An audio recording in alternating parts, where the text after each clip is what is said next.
Hello, one and all. I am Dr. Shaumili Mandal, and I am back with the fourth module, that is, week 4 of my 12-week course, Introducing Folk Literature of India. In Module 1, Introducing Folklore as a Discipline, Definitions and Key Concepts, I have discussed about the various definitions of folklore and glimpses of major concepts of folklore. In Module 2, I have discussed about oral poetry traditions of India, specifying different regions and varied types, focusing on major themes and how they connect the whole of India.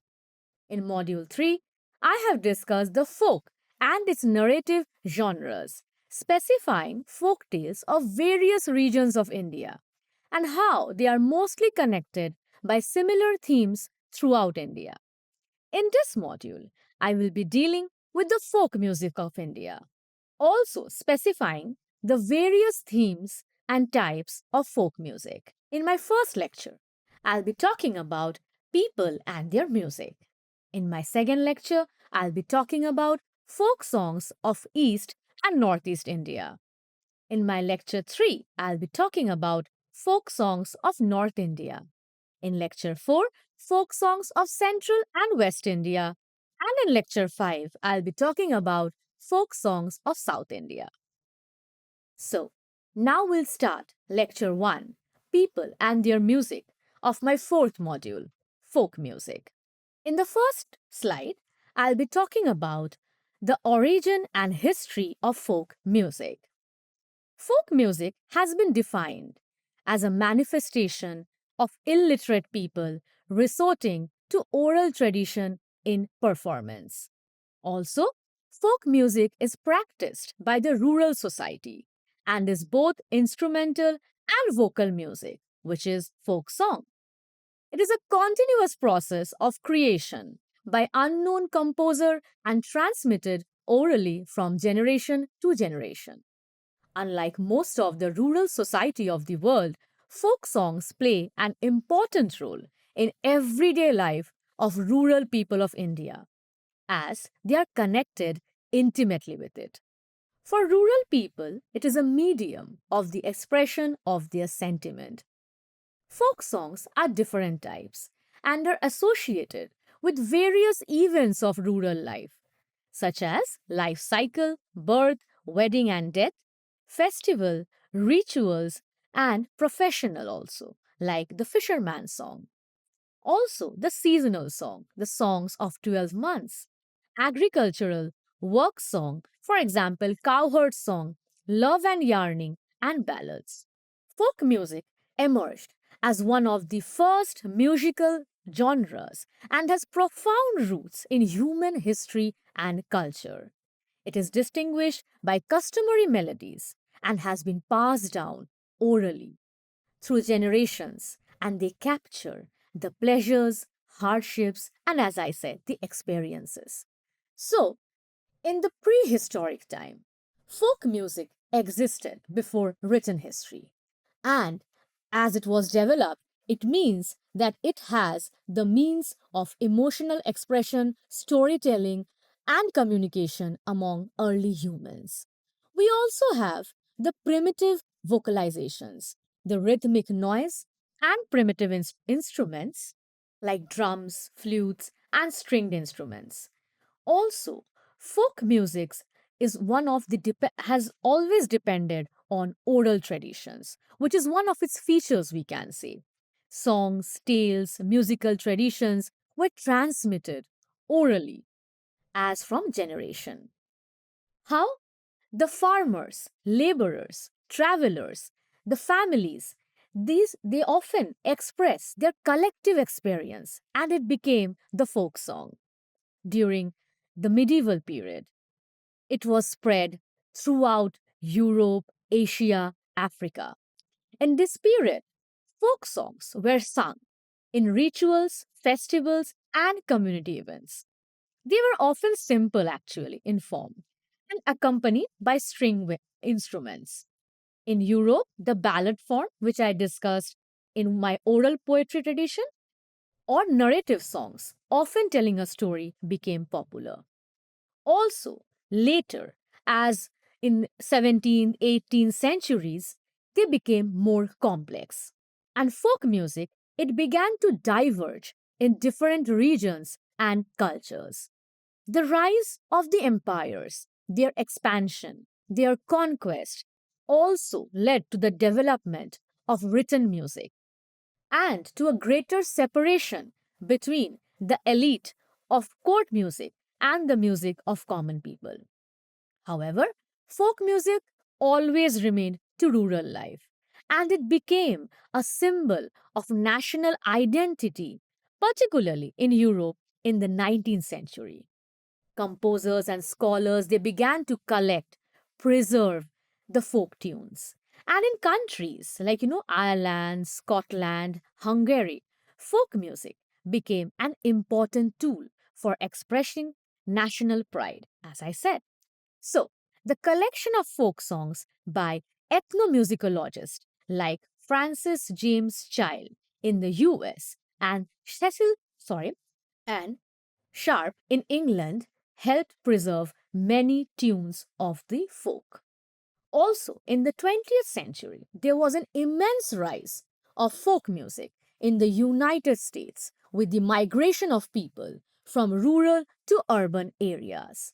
Folk musicians like prominent names Woody Guthrie, Lead Belly, and Pete Seeger captured the political struggles and working class concerns of the time. So, the folk music also became a symbol of protest and also became intimate with the concept of struggle and voice, as I said, protest and resistance actually. It served as a form of protest and a source of empowerment.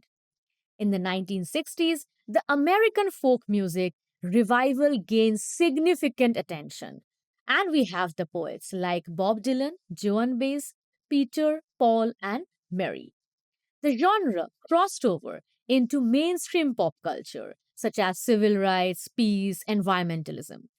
And it also spread throughout the mainstream pop culture, influencing other forms of music.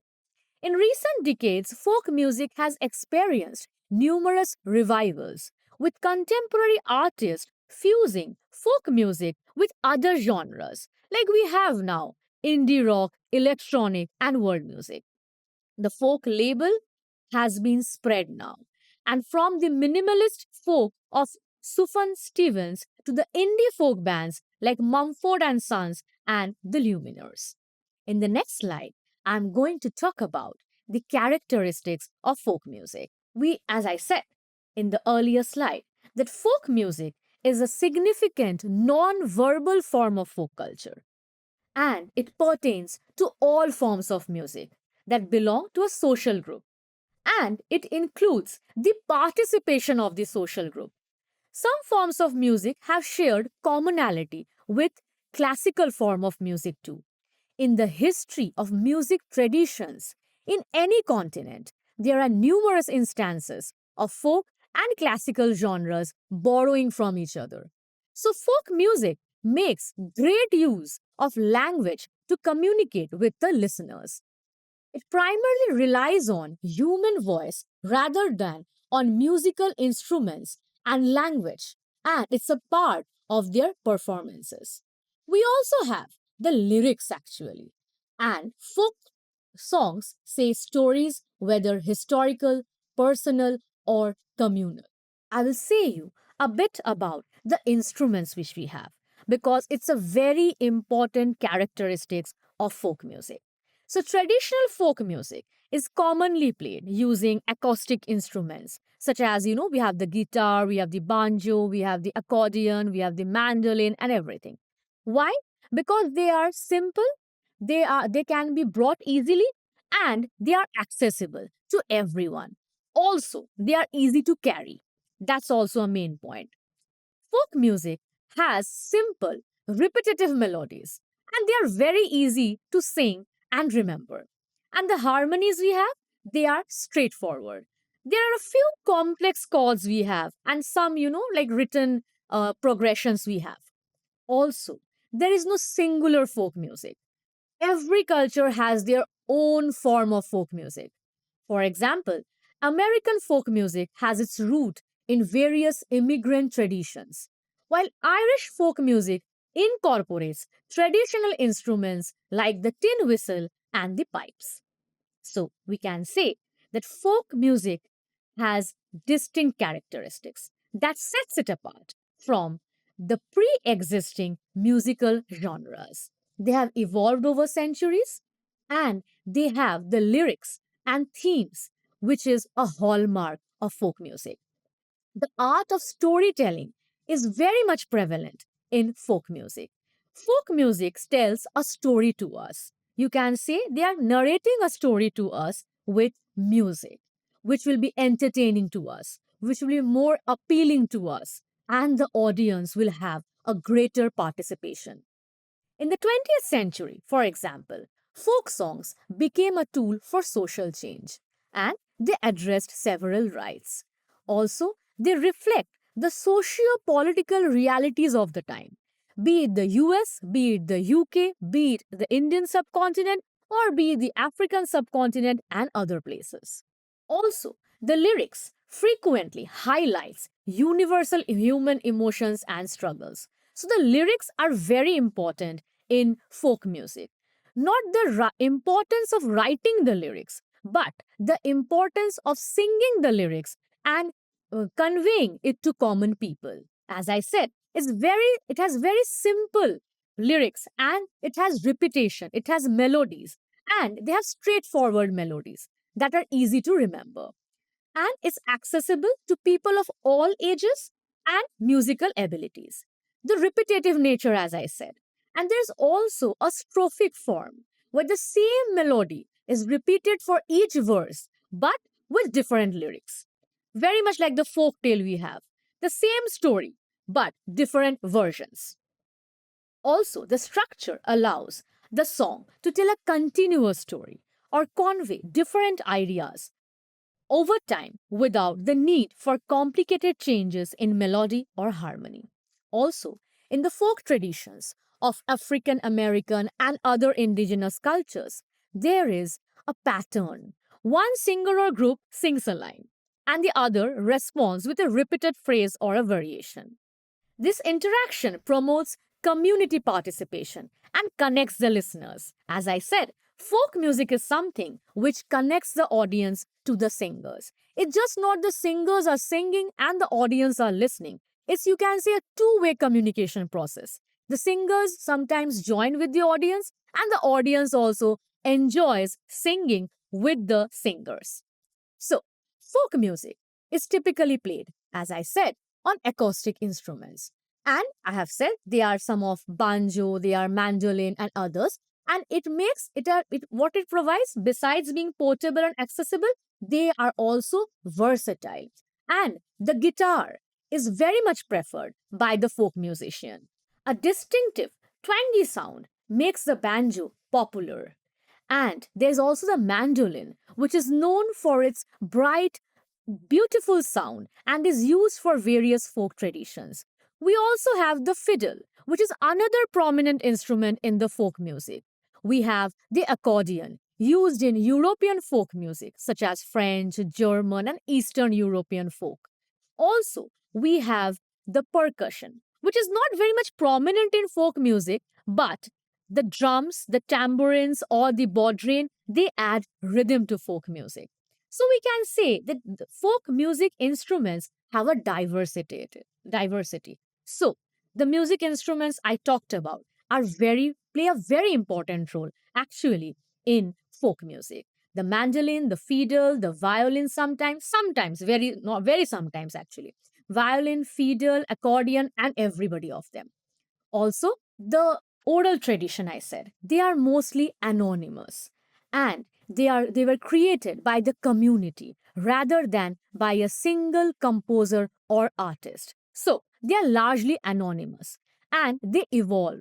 And also, the folk music is very region specific. So, one region produces, or you can say composes, one type of folk music, and the other community composes another type of folk song. So they are very different from each other. Sometimes some folk music, you can say, are, we find it common actually. Some folk music and themes, we find it common between communities, but they will have their distinctiveness when one folk community sings a song and the other one also sings their song. So they have a distinctive, we can say, difference between them. Though their theme might be same, but their tune or their lyrics will be different because they have a different thought process. One folk community will have a different thought process from the another folk community. Also, we have the regional and cultural differences, as I said. So they are rooted in the traditions, customs, and languages of specific region or cultures, and they are shaped by historical events, geographical factors, and social structures. The African folk music, they involve complex polyrhythms, and this, like calling out, like singing one line, the another one replying, these responses we have, and the use of instruments like drums, ballophones.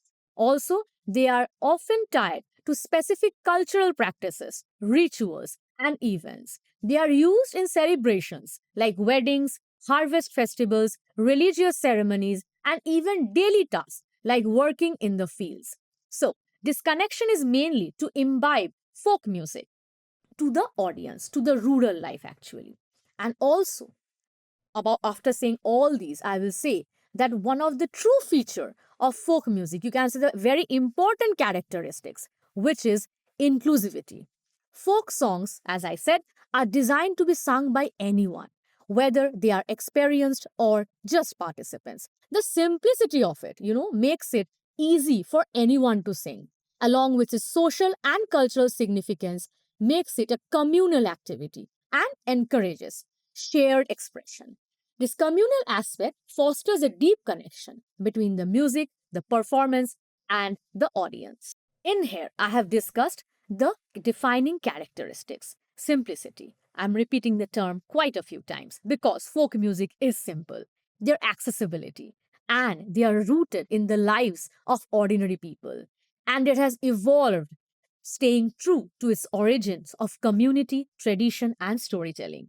Whether it is sung around a campfire, performed in a concert hall, or recorded for a global audience, it remains a powerful way for people to connect with each other and their histories. Next, I'm going to talk about a very special field, that is the classical music. So, as my module is folk music of India, until now I have kind of discussed the folk music in the global arena. Now I'll discuss how the Indian classical music we have, or you can say Indian music, is a part of the folk music. The Indian music is a whole, which has the folk music and the classical music and other types of music too. But they have certain differences in them. But at the same time, the folk music and the classical music are also connected to each other. So, the origin of Indian music can be traced from the Vedic period, where the recitation of chants was an essential element of the Vedic ritual. So we have several references of origin and development of Indian classical music, which is found in ancient literature scripts and including great oral epics such as the Ramayana and the Mahabharata. Indian music has gone through many changes from the ancient time to present day tradition as a result of the interaction with different cultures and musical traditions. Indian music is based on three elements of performing arts: Geet, that is music, Vadya, instrumental music, and Nritya, dance, together known as Sangeet. So, the music of India can be broadly divided into classical music and we have the folk or regional music. In the folk or regional music, we have the tribal music, we have also the devotional music, and others. So, in this part, I will discuss about the classical music of India. That is, we have in the classical music rag, kind of melodic line, and tal, that is rhythmic cycles. So, the compositions of both the musical traditions are based on rag and tal. Further, classical music is divided into two major classical traditions. They are Hindustani or North Indian classical music, which covers entire northern, western, and eastern states of India. And we have the Carnatic or South Indian classical music, which covers mainly four southern states of India: Tamil Nadu, Andhra Pradesh, Kerala, and Karnataka. So, I will be discussing some of the Hindustani and Carnatic classical music genres. So, one of the very famous and oldest vocal instrumental genre we have is the Dhrupad. It forms a link with the music of Mughal and pre-Mughal times, and also the musical forms of South India. The subject matters of Dhrupad include devotional theme of both Hindu and Islamic gods, seasonal themes, that there are songs depicting seasons like Vasant or spring, or rain, and also love, spiritual and human. The Drupad compositions are mostly in Braj Bhasha, which is a combination of Sanskrit and Apabhrangsha dialects. Also Awadhi, variety of Hindi close to Braj Bhasha, Hindi itself, Rajasthani, Punjabi, and Urdu language. Drupad represents majestic and grand style of performance. It is usually accompanied with musical instruments such as tanpura, or we have the pakhwaj. Some of the famous composers we have are Raja Mansingh Tomar of Gwalior and Mia Tansen, who was a great musician in Emperor Akbar's court. Some of the famous Drupad singers of the present times are Ustad Rahimuddin. We also have the Dagar brothers, we have the Gundecha brothers, and the others. Another style we have, or genre we have, is khayal. It's a predominant vocal genre.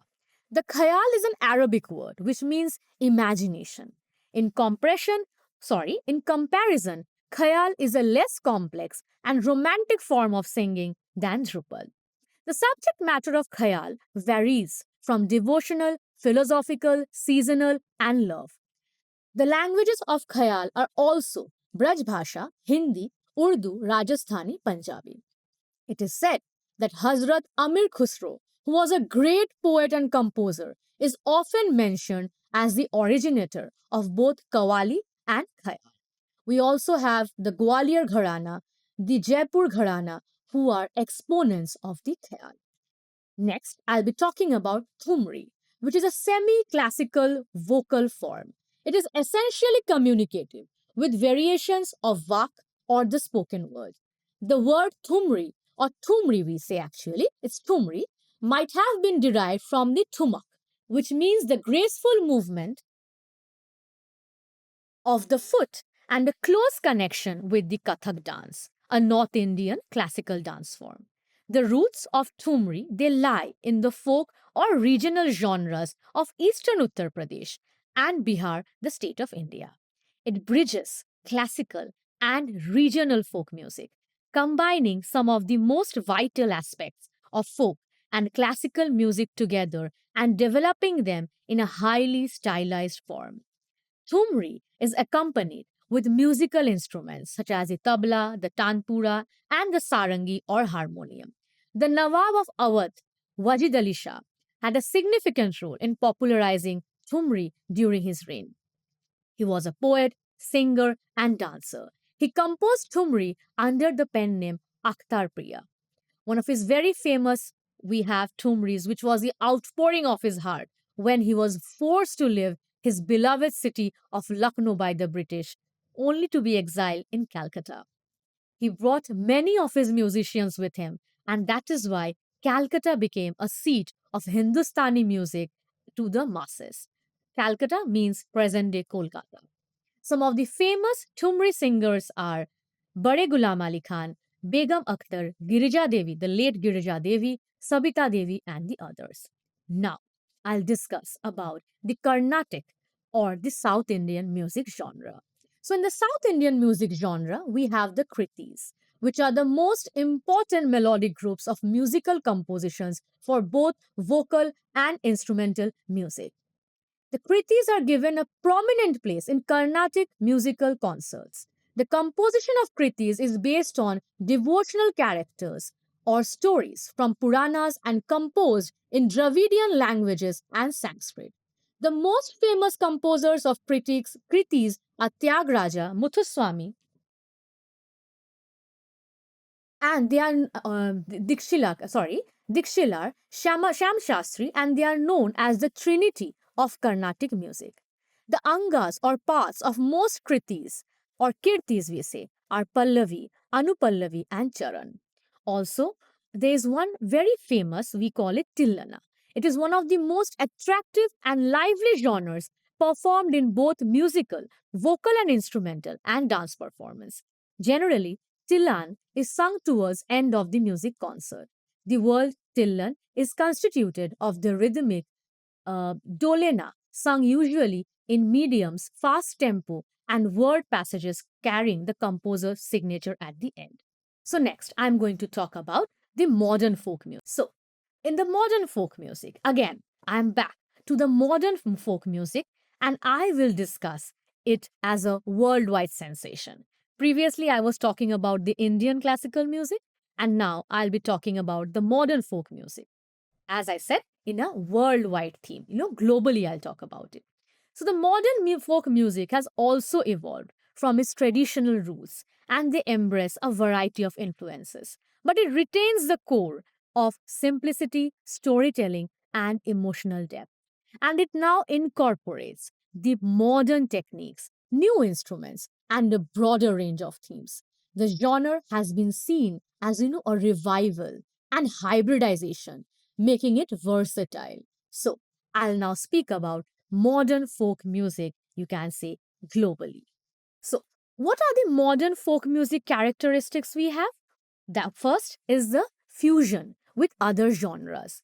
They incorporate elements of pop, rock, indie, country, blues, even hip hop.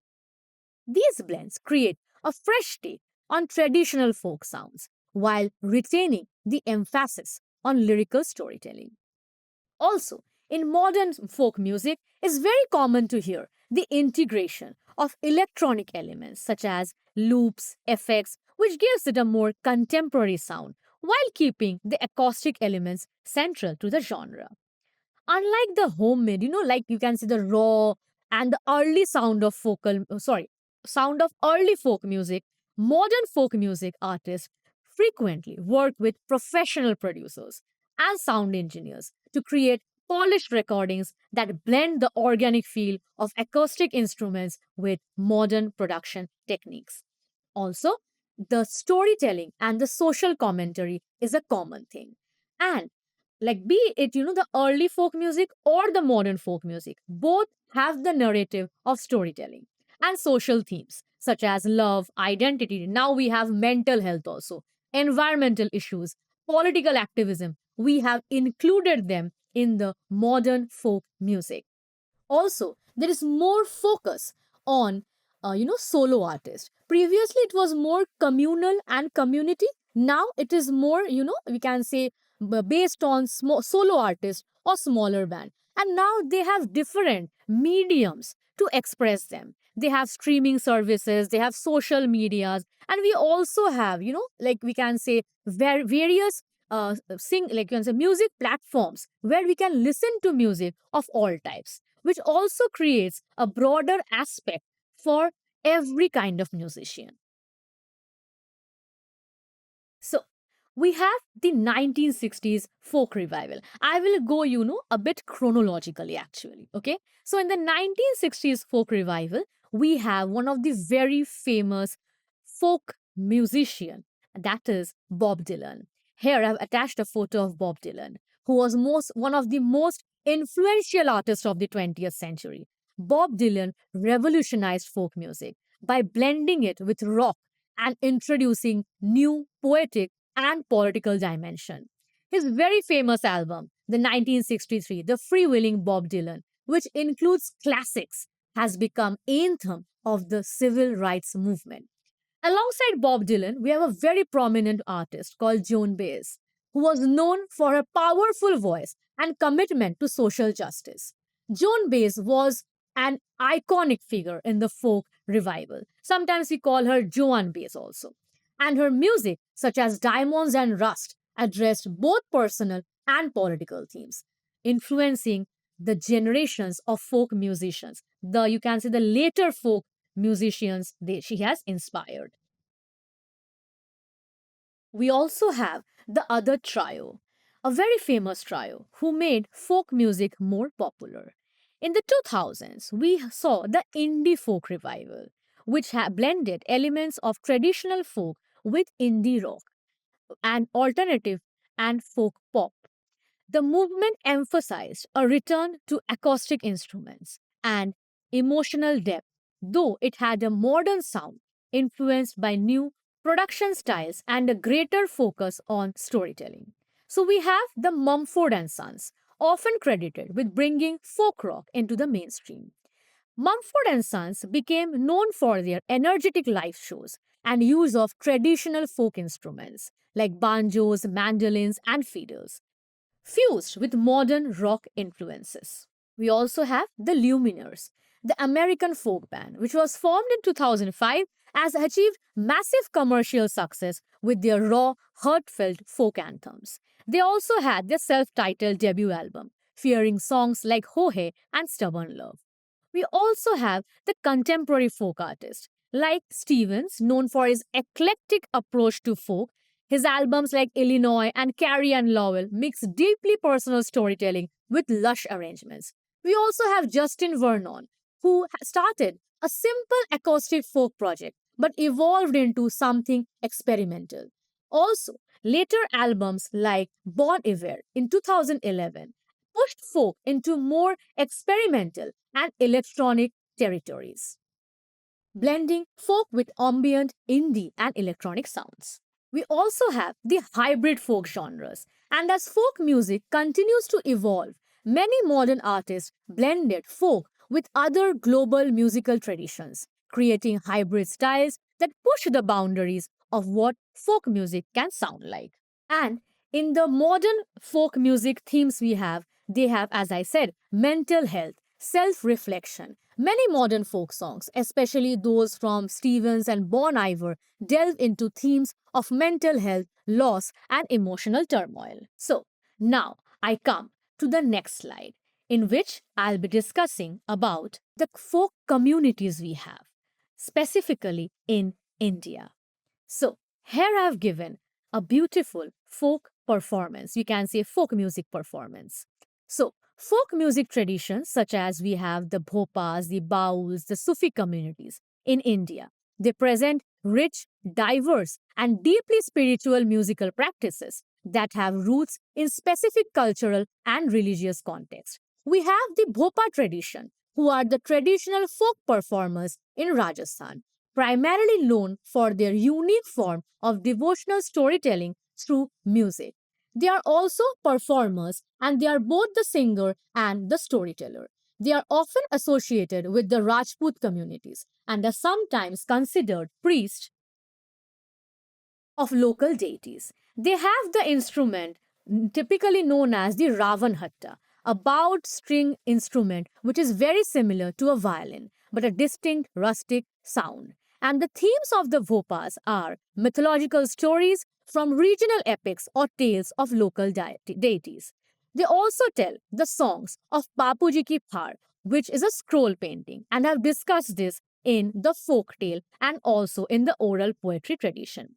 We also have a very prominent community of folk musicians in India. They are called the Baul, who has revived the Baul tradition. They sing very simply and has a unique blend of music, philosophy, and spiritual mysticism. I will discuss more about the Baul in my coming lecture. And we have the Sufi music, who is an ancient and important tradition. They represent the mystical and devotional aspects of Islam. Sufism emphasizes the inner personal experience of God, and Sufi music, particularly in the context of South Asia, has its root in the mystical tradition of Sufism. And we have musicians of spiritual orders called tarikas, which include groups like Chishti, Qadri, and Naqshbandi.